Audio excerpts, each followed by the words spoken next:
ਹੋ ਲੜਿਆ ਵੀ ਤੇਰੇ ਨਾਲ ਪਿਆਰ ਮਾਏ।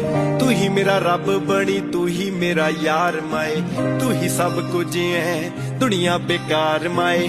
ਤੇਰੇ ਅੱਗੇ ਜਾਵਾਂ ਇਹ ਜ਼ਿੰਦਗੀ ਵੀ ਹਾਰ ਮਾਏ। ਹੁਣ ਨੀ ਉਹ ਲਾਂਬੇ ਕੋਈ ਲਿਆਉਂਦਾ ਹੋਣਾ ਫੇਰ ਹਾਏ। ਕੁੱਟ ਬੜੀ ਖਾਦੀ ਤੇਰੀ ਚੱਪਲਾਂ ਦੀ ਮੇਰ ਹਾਏ। ਕਾਸ਼ ਫਿਰ ਮੁੜ ਕੇ ਸਕੂਲੇ ਫਿਰ ਪੜ੍ਹਦੇ, ਗੋਦੀ ਵਿੱਚ ਸੌਂਦਾ ਤੇਰੀ ਆਣ ਕੇ ਮੈਂ ਫੇਰ ਮਾਏ।